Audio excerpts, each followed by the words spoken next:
Buenas tardes a todos y gracias por acompañarnos una vez más esta tarde de viernes en la 10ª sesión del proyecto 12 Soplos. Soy Alfredo Gil, uno de los trabajadores sociales de la Asociación Madrileña de Fibrosis Quística, que con la colaboración de PARI lleva desarrollando este proyecto a lo largo de todo 2021. Como sabéis, esta sesión tiene lugar en directo, pero estará disponible en el canal de YouTube de la asociación a partir de la próxima semana. Os animo a suscribiros para poder ver todos los contenidos que allí se encuentran y que seguro que son de vuestro interés. El soplo de hoy tiene por título Pilares invisibles de la fibrosis quística, fisioterapia respiratoria y psicología. En fibrosis quística es imprescindible el abordaje desde distintas disciplinas y la colaboración y el trabajo conjunto de todas ellas es fundamental. Los tratamientos más habituales, como son la fisioterapia y el ejercicio físico, deben ir de la mano de otros apoyos más difíciles de afrontar, como es la salud emocional. La sinergia de los diferentes profesionales que trabajan para mejorar la calidad de vida de las personas con fibrosis quística supone un pilar fundamental que no es visible en muchas ocasiones para el paciente.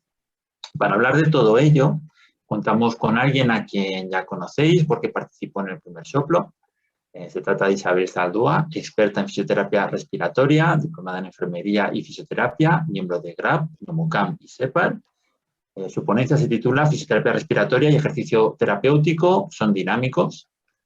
Y por otro lado, tenemos con nosotros a Elvi Carracedo, licenciada en Psicología de la Universidad de La Laguna, responsable provincial de Tenerife del Servicio de Teleasistencia de Cruz Roja, que nos va a hablar de cómo convertir el miedo en tu aliado. Como es habitual, al final habrá un turno de preguntas donde podréis resolver todas las dudas que os surjan durante la exposición. Bueno, para ello podéis utilizar el apartado preguntas y respuestas. Isabel, no te robo más tiempo y cuando quieras puedes comenzar.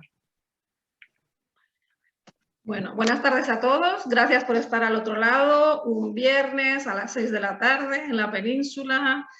Bueno, como ha dicho Alfredo, mi charla la he titulado Fisioterapia respiratoria y ejercicio terapéutico. Hablaremos también de actividad física. ¿Son dinámicos? Bueno, esa pregunta os la dejo para todos y vamos a ir viendo poco a poco. Bien, el programa que he puesto para esta tarde, voy a hablar brevemente de una introducción, los objetivos de la fisioterapia respiratoria, la importancia de la nariz, sobre todo en la patología de fibrosis quística, los ejercicios, os pondré fotos para que sea dinámico, nunca mejor dicho, de pacientes con los que yo he trabajado en diferentes edades, los dispositivos PIP y OPEP y cómo se pueden adaptar a los peques, el ejercicio. Sabéis que no vienen pastillas, pero igual que una pastilla que nos tomamos para cualquier tipo de problema en la fibrosis quística, hay que realizarlo, y la motivación, que es el talón de Aquiles para poder hacer los ejercicios. Bien, bueno, empezamos. Bueno, una pequeña introducción.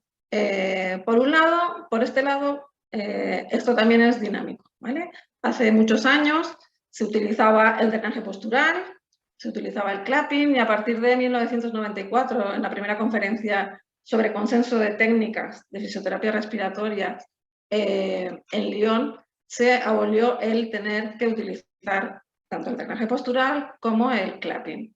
¿Por qué? El drenaje postural se vio que para lo que son drenajes de secreciones daba a veces muchos problemas, sobre todo en los más pequeños, ¿vale? Pudiendo llegar a producir broncoespasmos. Y el clapping, pues igual, ¿vale? Entonces, el drenaje postural sí se utiliza en algunas ocasiones, a lo mejor para accesos pulmonares. Y os pongo esta foto de la parte interna de la mucosa nasal y paranasal para recordaros que la vía aérea respiratoria superior es muy importante para evitar infecciones en la vía aérea inferior. Bien, los objetivos de la fisioterapia respiratoria, por un lado, y como todos sabéis, es mejorar el drenaje de secreciones, también aumentar la ventilación o función pulmonar, con lo que vamos a facilitar la entrada de la medicación inhalada o nebulizada que todos tenéis que tomar. Controlaremos el cansancio o la disnea, potenciaremos la musculatura respiratoria y ayudaremos a tener un mejor control respiratorio durante el ejercicio terapéutico o la actividad física. Bien, yo doy mucha importancia a la vía aérea superior y en concreto a lo que es a la nariz. ¿Por qué? Porque la mayoría de los pacientes con fibrosis quística, y lo sabréis, podéis tener rinitis, pólipos nasales o incluso rinosinusitis. Y muchas veces el problema de la vía aérea inferior viene dado porque hay un problema a nivel de o bien la mucosa nasal o la mucosa paranasal. Vale, ya hay estudios y ya se habla de que se constituye una sola vía. Muchos no diferencian vía superior y vía inferior, sino que es una continuidad de la vía nasal paranasal. Ahora sale mucho el término rinobronquitis, con lo cual rino de nariz y bronquitis de bronquios, y bronquiales y pulmonares. Bien, hay tratamientos que han ido evolucionando, van siendo dinámicos, para mejorar el tema de los pólipos nasales o la rinosinusitis. Me imagino que algunos conoceréis, y si no os lo digo muy brevemente, esto es un nebulizador pulsátil, donde podemos nebulizar tanto suero hipertónico para bajar la inflamación y fluidificar ese moco que nos está ocasionando una obstrucción importante, incluso poner antibióticos nebulizados que vayan a senos paranasales o simplemente humidificar la vía. Y también utilizamos el lavado nasal isotónico para lubricar bien la mucosa nasal y mejorar el movimiento de los cilios. Otro tratamiento no invasivo para la vía aérea superior es el láser de baja frecuencia, donde vamos tocando una serie de puntos para disminuir esa inflamación, y al disminuir la inflamación vamos también a mejorar la obstrucción y disminuir el moco, ¿vale? Bien, esto os lo he puesto porque me parece importante la técnica del sonado nasal. Una de las formas para, sobre todo en los bebés, que se utiliza más es el drenaje rinofaríngeo retrógrado con la cabeza hacia atrás. Y la técnica mejor, más efectiva para liberar la mucosa nasal de secreciones es, por un lado, nos tapamos un orificio y hacemos una aspiración nasal forzada por el otro y luego por el otro, ¿vale? Nunca de lado, sino siempre sentado o con la cabeza hacia atrás. Vale, tenemos diferentes técnicas de fisioterapia respiratoria dependiendo de la edad. Vamos a utilizar sobre todo manuales en lactantes y en niños, aunque veréis, y las instrumentales ya cuando son más mayores, aunque veréis que si desde pequeñitos, que es cuando se tiene que enseñar a un niño que tenga fibrosis quística a utilizar diferentes dispositivos, pues lo vamos a poder lograr también, ¿vale? Pero normalmente cuando son lactantes o niños hasta 2 años suelen ser manuales. Bueno, aquí os he puesto el nivel de evidencia porque todas las técnicas que utilizamos en fisioterapia respiratoria no se hacen porque sí, se hacen porque hay una evidencia científica y porque están contrastadas, ¿vale? Pues la fisioterapia respiratoria tiene un nivel de evidencia A, igual que la educación terapéutica, que es muy importante. Os he dicho que hay que empezar desde pequeñitos, y desde pequeñitos quien se va a encargar es la mamá o el papá, o los dos, obviamente. Entonces hay que enseñarles lo que tienen que hacer y hacerles una educación de cómo es esa patología, qué es lo que se van a encontrar, qué es lo que no se van a encontrar y qué es lo que pueden mejorar, ¿vale? Como veis aquí también el entrenamiento físico, la orientación a la actividad física, ¿vale? Y el automanejo, ¿vale? El paciente, a medida que va teniendo más años, tiene que ir sabiendo qué es lo que tiene que hacer, cómo lo tiene que hacer y por qué.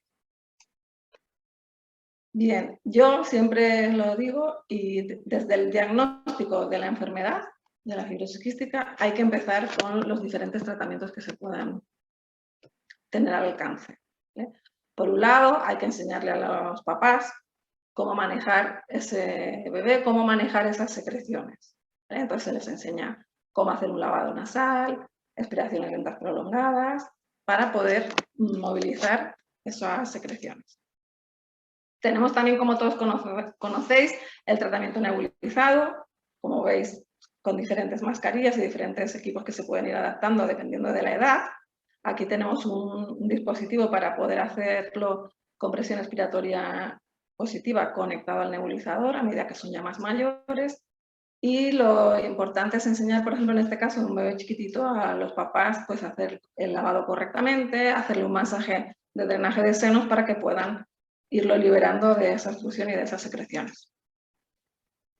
Vamos a utilizar ejercicios respiratorios. En los niños pequeñitos no les puedes decir sopla y sopla porque se aburren, entonces hay que buscar diferentes cosas que tengamos de juego, como pueden ser molinillos, soplar una bola, por ejemplo, pinturas aerógrafas para que hagan sus pinturas, porque es la forma de que ellos, además de tener, como veis aquí, los dispositivos, esta niña es una niña con fibrosis quística que acaba de cumplir 3 añitos, y ella ya va manejando sus aparatos y sus cosas poco a poco, pero ella empezó desde que tenía meses, ¿vale? Luego es muy importante los papás que yo sé que es un trabajo duro de estar pendientes siempre de la medicación, de que hagan los ejercicios, pero es que es la única manera de que ellos lo metan ya en su rutina.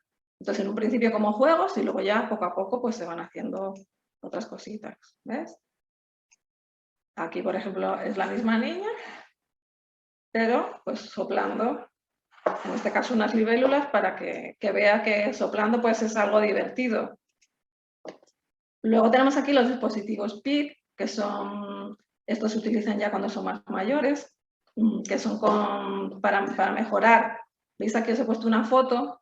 Estos son alvéolos, ¿vale? Esto es un alvéolo sin utilizar la presión expiratoria positiva, que puede ser cualquiera de estos aparatos. Habrá más, hay más, pero he puesto estos. Y luego después de haber utilizado el aparato de presión expiratoria positiva. Me imagino que sabréis todos utilizar un aparato de estos y siempre se dice que hay que hacer una apnea de 4 segundos. ¿Por qué? Esa apnea nos va a ayudar a que este alvéolo se distienda, pero no se colapse enseguida, sino que se mantenga abierto y nos llegue más cantidad de oxígeno y vaya funcionando todo mejor. Esto sería lo mismo, pero además oscilante, lo que quiere decir es que va a producir una vibración para que el moco se fluidifique mejor y salga mejor, ¿vale? Esta es la misma niña, como veis, 3 añitos y está utilizando, en este caso, el Shaker, ¿vale? Tenemos el Flute, el Pariopep, el Shaker Plus y el Aerobica, ¿vale? No me voy a detener a explicarlos porque sé que en otras charlas se han explicado perfectamente, ¿vale? Y aquí es la misma niña y aquí es otra niña ya un poquito más mayor, de fibrosis quística también las dos, ¿vale? Esto es un chaleco de alta frecuencia, donde igual lo que hace es que aumenta la movilidad de los cilios a nivel bronquial y disminuye la fluidificación del moco para que pueda salir mejor, ¿vale? Aquí estamos utilizando un tubo para mantener la glotis abierta y que los flujos sean mayores y pueda salir mejor la secreción. Bien, también hacemos pues expansiones torácicas y hay que buscar la forma de que sea más divertido. No es lo mismo decirle a un niño, venga, levanta el brazo, que ahora coge esta pieza o cógeme esto de la diana, ¿vale? O sea, es ir adaptándolo, por eso yo digo que son dinámicas. Vale, cuando necesitamos adaptar, por ejemplo, hay niños que necesitan utilizar una CPAP o una BiPAP, ventilación mecánica no invasiva.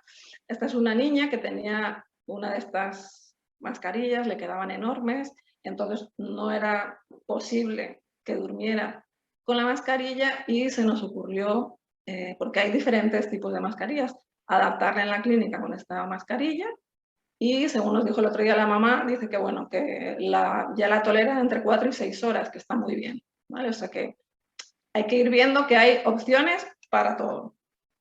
Bueno, ahora vamos a hablar un poquito del ejercicio terapéutico, no me quiero enrollar mucho. Bueno, bien, el ejercicio terapéutico es fundamental, la actividad física, pero no vienen pastillas, obviamente. Entonces hay que ver la forma que sea también más divertida o más amena para poder engancharse a el ejercicio. Vale, los objetivos del ejercicio terapéutico son varios, ¿vale? Primero, va a haber una mejor respuesta cardiorrespiratoria con un aporte adecuado de oxígeno que nos va a llevar a cambios estructurales y funcionales en todo nuestro sistema musculoesquelético. Va a haber mayor movilidad articular y va a mejorar la capacidad funcional y, por supuesto, la calidad de vida relacionada con la salud. Va a reducir también las exacerbaciones o agudizaciones y va a mejorar el bienestar tanto físico como psíquico. Además, nos va a ayudar a un control mejor de la glucemia, de la glucosa, va a mejorar la densidad mineral ósea, va a hacer que el niño tenga más apetito y va a mejorar su imagen corporal. También va a haber una mejora a nivel global del sistema inmune, va a disminuir la fatiga o disnea, va a mejorar la fuerza de la musculatura global, se va a disminuir los episodios de ansiedad o depresión, sobre todo en los niños y en los adolescentes, donde más se ha visto, y en definitiva va a mejorar la calidad de vida. Pero la tolerancia al ejercicio se desarrolla poco a poco, no se puede hacer de golpe, ¿vale? Pero claro, siempre tenemos excusas para no hacer ejercicio. Pues el estado de salud, por ejemplo, mis pacientes me dicen, ay, es que hoy me encuentro de bajona, me encuentro fatal, me duele todo y no puedo hacer nada. O el desconocimiento de los beneficios que tiene ese ejercicio. Por otro lado, la falta de tiempo, porque claro, me tengo que tomar 20 pastillas, tengo que hacer nebulizaciones cada cuantas horas, tengo que hacer tal, en fin, que no puedo. Falta de motivación, súper importante, de eso ya nos hablará luego Elvi. Pero la falta de motivación, pues, es fundamental para poder tener un buen cumplimiento del tratamiento no farmacológico, sea el que sea.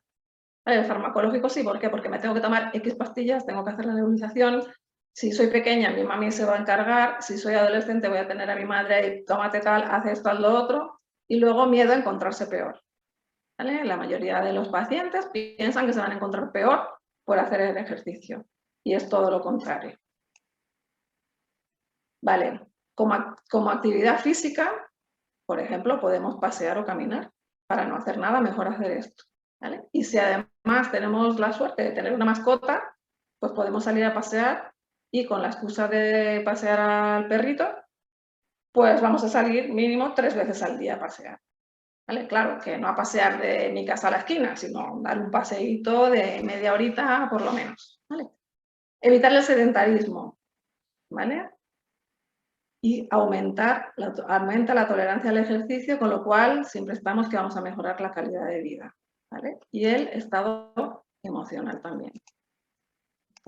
Vale. ¿Cómo realizar una actividad física? Pues una actividad física se debe iniciar, como hemos dicho antes, de forma lenta y progresiva, niños y adolescentes 60 minutos de actividad, saltar, jugar, correr, fútbol, baloncesto, ¿vale? Una actividad física moderada, se puede repartir a lo largo del día y lo ideal es elegir una actividad que te guste. ¿Vale? Hay varias, os he nombrado varias. Bueno, esta es una tablita que os he puesto aquí así dinámica de ejercicios que se pueden hacer, ¿vale? Donde vamos a hacer ejercicios con pesas, dependiendo de la edad y de la situación de cada paciente, pues con pesas, sin pesas, ejercicios de brazos, ejercicios de miembros inferiores y la respiración diafragmática en este caso, que la acompañaremos con los ejercicios. Vale, también vamos a entrenar los músculos respiratorios, que son súper importantes y nos van a ayudar a tener más capacidad funcional y a tolerar mejor el ejercicio. Los programas de entrenamiento del ejercicio terapéutico, que os he dicho, esto sería ejercicio terapéutico y de lo que hemos hablado antes, actividad física, como correr, pasear, eso lo puedes hacer tranquilamente tú, pero si es un programa de entrenamiento terapéutico, sí siempre tiene que estar supervisado por un profesional, ¿vale? Que te dé unas pautas y luego tú lo puedes hacer. Bueno, constaría de entrenamiento de resistencia, ejercicios de resistencia, ejercicios de fuerza, con pesas, como hemos dicho antes, y el entrenamiento de la musculatura respiratoria. La combinación de estos 3 tipos de ejercicio va a mejorar la función respiratoria y va a aumentar la masa muscular. Tan importante porque, por ejemplo, la disminución de la masa muscular a nivel de cuádriceps aumenta la morbimortalidad. Bien, los ejercicios con peques, pues mira, aquí tengo ejercicios de brazos, ¿vale? Con la bola loca, que no sé si la conoceréis, pero es súper divertida. Y luego tenemos aquí otra vez a Ángela, por ejemplo, saltando en la cama elástica. Vale, aquí os he puesto adolescentes porque, por ejemplo, en este caso en concreto de paciente era un poquito reacia, bastante reacia a hacer ejercicio y ella también. Entonces, bueno, se me ocurrió, además hay estudios que indican hacer ejercicio con la Wii, es súper divertido, lo recomiendo a todos, a papis, a mamis y a los niños que tengan fibrosis quística. Y los adolescentes, pues parece que se enganchan bastante a ese tipo de ejercicio. Bien, ya a medida que van siendo mayores, pues ya se pueden ir haciendo otro tipo de ejercicio, como en este caso sentadillas. Estamos haciendo aquí ejercicios con un entrenador de la musculatura respiratoria, combinando la musculatura respiratoria con el ejercicio de miembros inferiores. Bueno, para ir terminando ya, como conclusión, es deciros que la fisioterapia respiratoria es fundamental realizarla desde el día del diagnóstico de la enfermedad. Hay diferentes técnicas dependiendo de la edad y del momento. La atención multidisciplinar es fundamental. El papel activo del paciente es súper necesaria. El paciente, a medida que va teniendo más años, tiene que saber qué enfermedad tiene, cómo controlarla y qué es lo que debe hacer para mejorarla. La valoración del estado nutricional del paciente se convierte en una necesidad para evitar la desnutrición. Hemos visto bastantes niños y adolescentes con una desnutrición importante debido a su patología y a la mala absorción de los alimentos.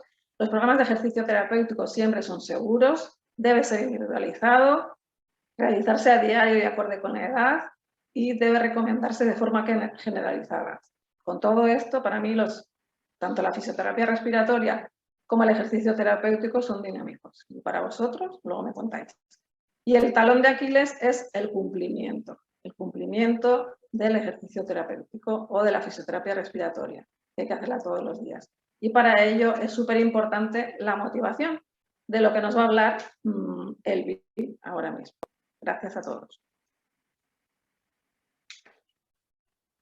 Buenas tardes. Como comentaba Isa, muchas gracias por estar ahí un viernes por la tarde. Para nosotros aquí en Tenerife es una hora antes, pero para ustedes en la península son las 6:00 de la tarde, así que voy a intentar ser breve. Vale, hablábamos del papel del psicólogo dentro del equipo multidisciplinar como una figura invisible, así como la fisioterapia respiratoria. El por qué los psicólogos, a pesar de tener, evidentemente en mi opinión, como psicóloga clínica, un papel muy importante en la adherencia al tratamiento, en esa motivación que comentaba Isa, cuesta todavía que una persona que tiene un diagnóstico médico vea el papel del psicólogo como un apoyo profesional en todo lo que es el recorrido, el proceso que debe afrontar una persona que está acompañada de una enfermedad, ¿vale? De un diagnóstico. ¿Por qué he nombrado la charla como una cuestión como el miedo, que suele ser una palabra que de por sí genera rechazo, cómo poderlo convertir incluso el miedo en nuestro aliado? Es porque el trabajar las emociones del día a día y más cuando tenemos que afrontar además pues esas múltiples tareas del día a día para poder llevar un diagnóstico de la mejor manera posible, incluso el miedo lo podemos convertir en un aliado en este proceso de cambio, ¿vale? El programa que he puesto, pues una introducción, para empezar por hablar de lo que es el concepto de miedo, el miedo racional frente al miedo irracional, la intervención psicológica frente a estas situaciones de miedo, estrategias para afrontar el miedo, ¿vale? Podemos evitarlo o podemos afrontarlo, claves para ese afrontamiento exitoso, las consecuencias psicológicas de afrontarlo de manera positiva, la importancia del apoyo en este proceso y unos trucos así muy generales para cómo ser una persona más activa. Vale, el concepto de miedo, casi que cada emoción, vivimos en una cultura en la que se nos fomenta muchísimo el que la alegría es buena, la tristeza es mala, el miedo, por supuesto, hay que evitarlo a toda costa y nada más lejano y más alejado de la realidad. El miedo es una emoción primaria, absolutamente adaptativa, que nos permite sobrevivir como especie, nos alerta de posibles peligros reales o imaginarios. La parte de imaginarios es porque aprendemos en cabeza ajena o intuimos dónde pueden estar, aunque no los hayamos vivido, pero lo cierto es que, como decía, nos ayuda a sobrevivir y nos pone a salvo en muchísimas situaciones, ¿vale? Intentar quitar también un poco ese prejuicio que tenemos, ya digo, o sea, por ejemplo, ahora las personas residentes en la isla de La Palma no pueden estar todo el día felices.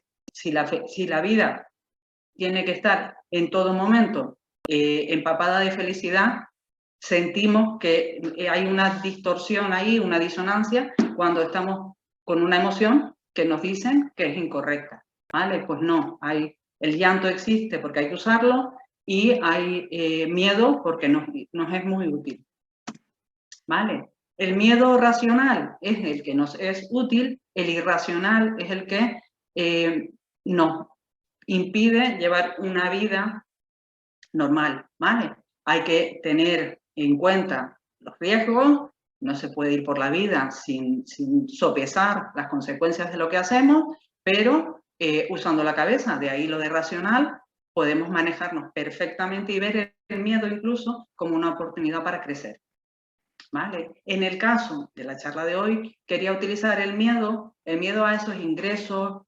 constantes, el miedo a, como comentaba antes Isa, a que el entrenamiento realmente pues, sea más negativo que beneficioso, el miedo, me manejo con mucho miedo ante la enfermedad, pero en realidad no lo utilizo en mi beneficio. Entonces, precisamente querer evitar ingresos recurrentes, querer evitar el encontrarme mal, puede ser perfectamente una fuente de motivación para, pues tendré que hacer lo que me dicen el equipo y los expertos que tengo que hacer, que es tomar la medicación, nebulizaciones, entrenamiento respiratorio, es decir, tendré que llevar la pauta médica, la adherencia al tratamiento, tengo que poner de mi parte para evitar lo que me da miedo. Entonces, tener muy presente ese miedo como una estrategia que nos motive a mantenernos alejados de esas situaciones. ¿Vale?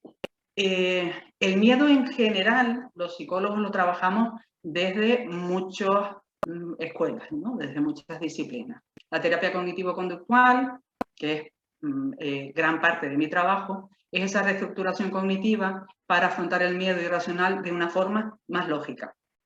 Desmontar creencias, ¿vale? Ahí trabajamos muchísimas cosas. Pero se puede trabajar también desde el mindfulness, ¿vale? Que es conciencia plena de mis reacciones emocionales y fisiológicas asociadas a la situación. Tengo que ser consciente de lo que me pasa cuando me enfrento a una situación y así aprenderé a manejarla de una forma diferente. Técnicas de afrontamiento frente al miedo, ¿vale? Esas son muy básicas, fundamentales, por eso digo básicas, y la hipnosis, sobre todo ante los miedos irracionales, y la modificación de conducta cuando ya hablamos de fobias, ¿vale? La desensibilización sistemática es una técnica muy característica en lo que son las fobias, que son los miedos, ¿vale? Me voy a centrar, como decía, en las estrategias para afrontar el miedo, que básicamente podemos hablar de que podemos evitar o podemos afrontar esa situación, ¿vale? Tenemos que cuando evitamos, negamos la mayor, ¿vale? La negación como estrategia y como aquí este avestruz, metemos la cabeza bajo tierra y no queremos saber nada. No queremos saber, no queremos escuchar y no queremos expresar, ¿vale? La persona no quiere saber, por lo tanto no se informa, no busca información, no acude a los profesionales, sino que se bloquea. Esto lleva al bloqueo.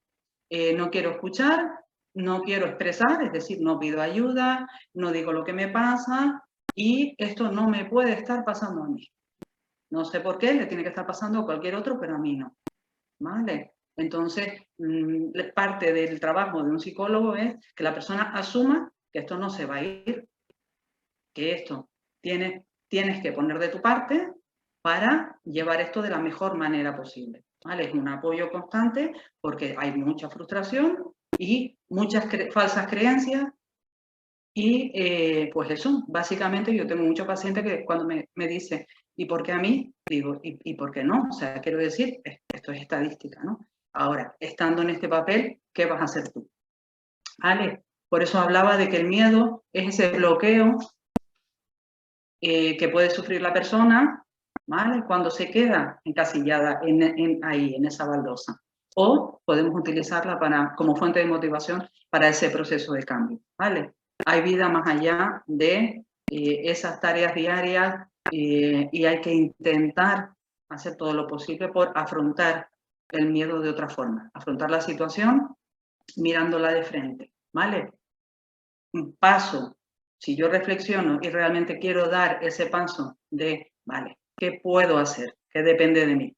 Pues querré saber, buscaré información, eso sí, veraz y contrastada, con evidencia científica, como comentaba, no todo vale, ¿vale? Porque tenemos internet, tenemos la rumorología, tenemos una amiga que nos cuenta, no, hay que buscar la información en fuentes fiables y contrastadas, ¿vale? Querer escuchar nos dan consejos, nos dan pauta médica, nos dan información, y en lugar de taparnos los oídos y no querer escuchar, hay que ir interiorizando lo que nos van diciendo, ¿vale? Porque tenemos que aprender a manejar nuestra vida nosotros como primeros protagonistas de la misma, ¿vale? La parte de querer expresar, me refiero a que a veces, pues eso, pedir ayuda, contar lo que me pasa, no, para mí me lo quedo y se va haciendo una bola muy grande, y hablar, pedir ayuda y tener claro que tenemos derecho a recibirla es fundamental para abrirnos a los demás, ¿vale? Porque así podremos asumir que esos profesionales y que el resto de mi entorno a lo mejor es que incluso tienen ganas de podernos ayudar, ¿vale? No hace falta ser más valientes y más fuertes que nadie. Claves para un afrontamiento exitoso es un poco lo que también he ido ya pues esbozando. Partir de la realidad, no creernos el centro de atención, todo esto con una lectura positiva, es decir, partir de la realidad es las cosas son como son y no como a mí me gustaría que fueran, pero dentro de cómo son, ¿qué hago con la realidad que me rodea, con la situación que estoy viviendo? No creernos el centro de atención, también en positivo, significa que cuando vamos por ahí paseando, no tiene por qué estar todo el mundo mirándome y observándome, y no, a lo mejor soy una persona más paseando por la calle con mis circunstancias y mis características, como tanta gente que hay en una calle. Yo siempre invito a las personas a ir a una calle concurrida y te encuentras gente de todo tipo y condición. Sin embargo, a veces cuando salimos cohibidos a hacer ese paseíto, aunque voy a mi ritmo y voy con mis circunstancias, tenemos la impresión de que todo el mundo nos está mirando. Pues no, ¿vale? Huir del victimismo, ese pobrecito de mí, pues como fuente de motivación, poco tiene que hacer, ¿vale? Esto es lo que hay, hablando de partir de la realidad, y evidentemente yo tengo una realidad que no todo el mundo comparte conmigo, pero que es muy importante ir asumiendo que dentro de esas dificultades que tengo un papel protagonista, ¿vale? De ahí lo de ser personas proactivas. En lugar de ir a remolque, esta situación es mi vida, me afecta a mí, por lo tanto yo tendré que dar un pasito adelante y empezar a tomar decisiones, medidas y actitudes diferentes a lo mejor a las que he tenido con anterioridad. Centrarme en la búsqueda de soluciones y ajustar las expectativas, ¿vale? Entonces, por eso he puesto estas preguntas que creo que ayudan bastante a esa reflexión, ¿no? ¿Qué depende de mí? ¿Qué puedo hacer yo para mejorar la situación? ¿Y qué me funciona a mí? A mí que me digan, pues eso, pues si en el entrenamiento respiratorio me dicen que sí o sí funciona, pero que tengo que esperar X sesiones eso está contrastado científicamente y lo pruebo.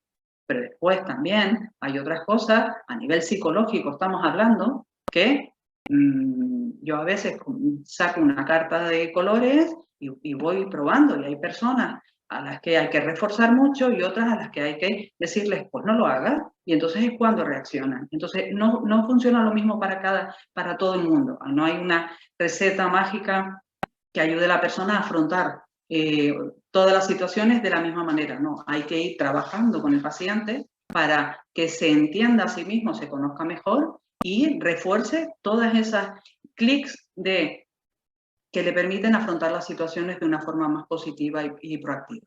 Las consecuencias psicológicas de este cambio de actitud, ¿vale? Es que eso, que me vuelvo más proactivo que pasivo, tengo un papel protagonista, el locus de control, aquí soy yo el que tengo la sensación de que lo que me ocurre, gran parte es por lo que hago o dejo de hacer, ¿vale? No soy una cascarita de nuez en la marea, no, aquí el timón lo llevo yo.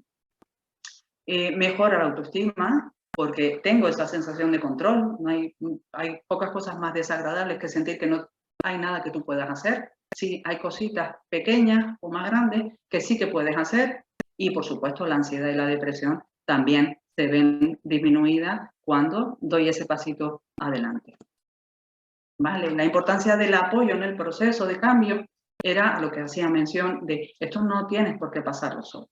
Tienes un equipo multidisciplinar, ¿vale? Que está ahí para apoyarte, para guiarte, y la parte del psicólogo es, como me decía una vez una paciente, hoy no voy a consultar porque me encuentro muy mal, estoy muy de bajona. Digo, pues nada, pues llámame cuando quieras ir de fiesta. Pues no, pues los psicólogos estamos para ese momento de bueno, ¿vale? Porque hay momentos en que he seguido las pautas y he notado un cambio y lo que quieren es venir y contártelo porque quieren un refuerzo, pero también para esos momentos en que me pierdo un poco y no sé cómo retomar el hilo de he perdido un poco el carrete del camino que había empezado a andar, ¿no? Entonces, esa es la parte del psicólogo, pero evidentemente está el fisioterapeuta y todo el resto del equipo multidisciplinar que está ahí, que son todas las piezas del puzzle en el que me puedo apoyar. La red familiar y social, a veces ese empeño en que no quiero molestar, no, yo solo. Y yo siempre digo, y si resulta que a quien le estás diciendo que no te puede ayudar, lo que quiere es estar ahí para ti, jugar el cambio de silla, tú lo harías por esa persona, entonces ¿por qué le niegas a esa persona la capacidad o la posibilidad de echarte una mano? ¿Vale? No se trata de volvernos dependientes de otra persona y que todo el mundo lo haga por mí. Tengo que aprender a manejar yo mi enfermedad, pero, chicos, pues también el sentirme arropado por esos amigos y esa familia, ¿vale? Para quien la tenga. Y luego, por supuesto, lo que es equipamiento, farmacología y demás, que ya Isa hizo ahí un esbozo de todo el equipamiento en el que nos podemos apoyar para afrontar el diagnóstico. Trucos para convertirte en una persona más activa, ¿vale? Estaba el ejercicio que comentaba Isa, que no es el ejercicio a grandes rasgos, pero una vez que nos sentimos más capaces, más fuertes, podemos hacer otras muchas cosas. Y ahí es muy importante, para ser una persona más activa, el no pensar en lo que está bien visto, lo que le gusta a otros, sino a veces yo tengo personas de 40, 50 años que empiezan a tener tiempo libre y no saben qué hacer con él. Y hay que sacar listas de posibilidades. ¿Por qué? Porque a veces nos vamos cerrando el embudo y llevamos una vida tan llena de trabajo o de estudios o de lo que estemos haciendo, que cuando tenemos tiempo no sabemos qué hacer con él. Entonces, buscar espacios que nos inspiren a hacer ese pequeño paseo, pues una mascota. A mí me encantan los animales, pero lo mío es la jardinería. Entonces, el tener un trocito de jardín en el que poder hacer ese ejercicio, esa actividad, pero a otros les gusta la playa, el monte, dentro, fuera, me da lo mismo. Cualquier excusa es buena para ser más activo, ¿vale? El sofá y la tele a ratitos, ¿vale? Las actividades, no, yo es que mi idea es hacerlo solo y de noche y, ¿vale? Hay que abrir un poco, porque a lo mejor lo estás intentando y precisamente por no quedar con gente, es por lo que no estás enganchando a actividades al aire libre, físicas, cualquier actividad que te haga sentirte más activo, más proactivo. Y el quedar con gente, el saber qué espacios te sientan bien, es importante porque te hace tener un ejemplo concreto que te active a realizar esa acción.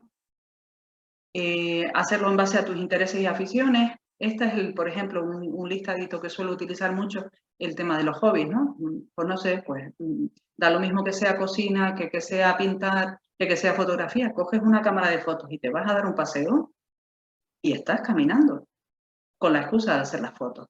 Pues voy a salir por aquí por Santa Cruz a un parque botánico que tenemos precioso y voy a hacer un catálogo de las flores que más me llaman la atención. Pues ya tengo la excusa para hacer el paseo, porque si no, mira, pues si no tengo algo claro y concreto que me ayude a dar el paso, me voy a quedar en casa y no voy a salir.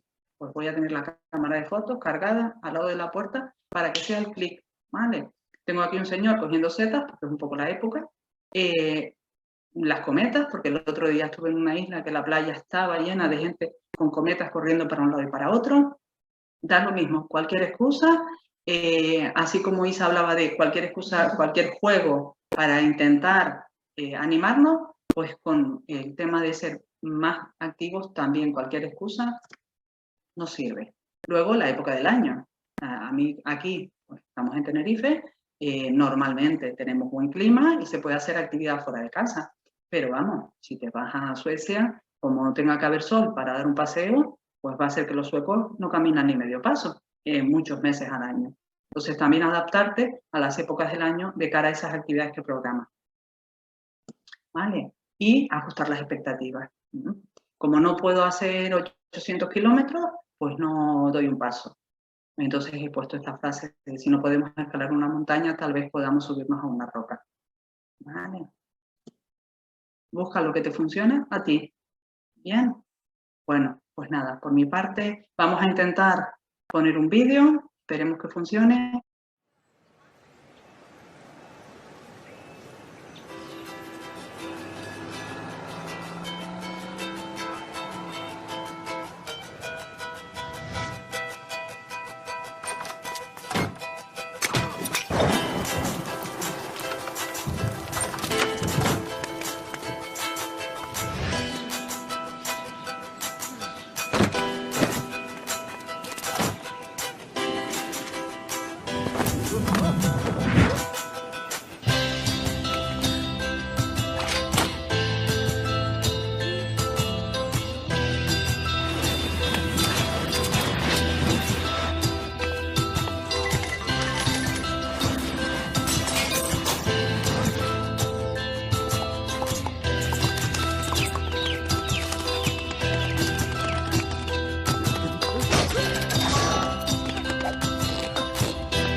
Muchas gracias a las dos, a Isabel y a Elvi.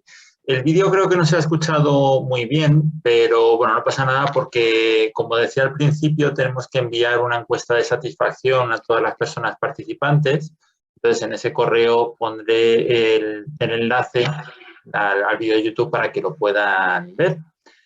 Entonces, bueno, nada, simplemente daros las gracias. Yo creo que las dos charlas han estado muy ajustadas a la realidad de las personas con fibrosis quística. Por un lado, pues por la importancia de la combinación de fisioterapia y ejercicio físico, y por otro lado también pues la importancia de intentar afrontar de la mejor forma posible las dificultades que se nos pueden presentar en la vida.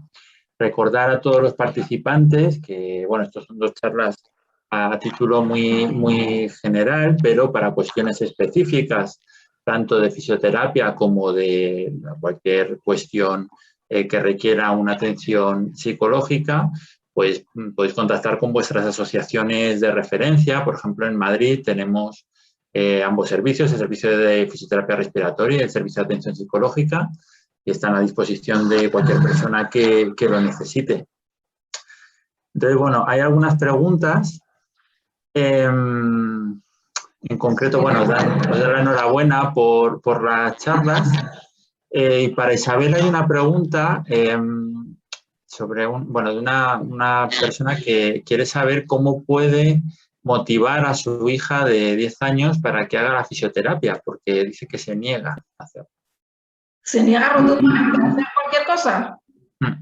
Bueno, pues tendría que ver qué es lo que le gusta a ella. Normalmente, por ejemplo, la paciente que puse que estaba con la WI, ella tampoco quería hacer nada de fisioterapia respiratoria ni nada, y empezamos con la WI y la verdad que se fue enganchando, y luego yo le dije que tenía que, por ejemplo, aquí es muy fácil porque ella vive cerca del mar, y luego ya empezó a dar paseos por el mar, tal, y la verdad que me funcionó, ¿vale? Eso es lo que hemos dicho, cada paciente es diferente, hay que buscar lo que le guste, lo que le motive, y a partir de ahí intentar no forzarlo tampoco, sino darle, como ha dicho también Elvi, varias opciones para que ella pueda elegir, ¿vale? Pero normalmente a los adolescentes y tal, todo el tema de videojuegos y cosas de estas, pero que fomenten la actividad. Obviamente yo la WI no la uso para hacer ejercicio, para corregir postura, ¿vale? Para controlar incluso la respiración, porque hay una serie de juegos que se pueden adaptar a lo que es todo eso, ¿no? Muy bien. Bueno, de momento no hay más preguntas. No sé si se van a animar o es que ha quedado todo suficientemente claro. Claro, puede ser. Bueno, como decía, para cuestiones muy particulares están los servicios de las asociaciones. Entonces, bueno, pues yo recomiendo que a lo mejor ahora no surgen preguntas, pero a lo mejor si dentro de unos días la gente visualiza este vídeo en YouTube, bueno, pues puede contactar con los profesionales de referencia que considere. Bueno, en principio no hay más preguntas, así que, bueno, hemos terminado creo que un poquito antes de lo normal. Recordar que si, bueno, cualquier cuestión que queráis plantear a Isabel o a Elvi, pues podéis escribir al correo de la asociación a info@fqmadrid.org, y yo, bueno, pues se lo podría trasladar, así como su respuesta. Y bueno, y por mi parte, pues simplemente nada, daros las gracias a las dos por participar. Recordar a todos los participantes que el día 17 tenemos el soplo número 11, que vamos a retomar el tema de suelo pélvico, que bueno, ya hubo un soplo en concreto sobre él, pero bueno, sí que vamos a intentar hacer algo más práctico. Mira, hay otra pregunta. Vamos a ver. ¿Qué diríais a los pacientes para que se animaran más a ir al psicólogo? Bien, a ver, hay muchos tabúes con el tema del psicólogo. Yo no estoy tan loco como para tener que ir a un psicólogo. Creo que cada vez más se ve al psicólogo como una persona que te acompaña en un proceso de crecimiento personal. Yo creo que el día a día tiene e implica frustración, estrés para cualquier persona y más cuando tienes pues, un diagnóstico de fibrosis quística en este caso, o soy padre o madre y tengo mis propios problemas, además de, entonces, verlo como una persona que te acompaña a conocerte más, a identificar cómo te tomas las cosas y si eso te está sirviendo o no, y entonces es quitarle hierro. Cada vez más, a lo mejor más con la gente joven, se ha visto que pues eso, pues tanto en procesos de estudio, no tiene que ser un problema con mayúsculas, sino yo quiero sacarme el máximo partido y entonces si con 20, 25 años acudo al psicólogo, tengo toda una vida por delante para beneficiarme de los cambios que yo decido hacer. ¿Vale? Esta parte de mí no me entusiasma, me gustaría modularla, entonces no hace falta tener 20, 25, podemos tener la edad que sea, que el tiempo que nos queda por disfrutar, hacerlo de la mejor manera posible y el psicólogo te ayuda a analizarte y conocerte mejor y sacar el máximo partido de ti mismo. Muy bien. Bueno, pues ahora sí que no tenemos más preguntas. Entonces, bueno, de nuevo agradeceros vuestra presencia esta tarde, el tiempo que nos habéis dedicado. Y bueno, esperamos volver a contar con vosotras en otro soplo ya para el año que viene, ¿no? Buenas tardes a todos y vale. Es que no se escuchaba. Y buen fin de semana.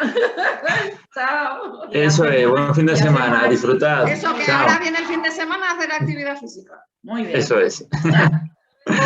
Chao, chao. Chao.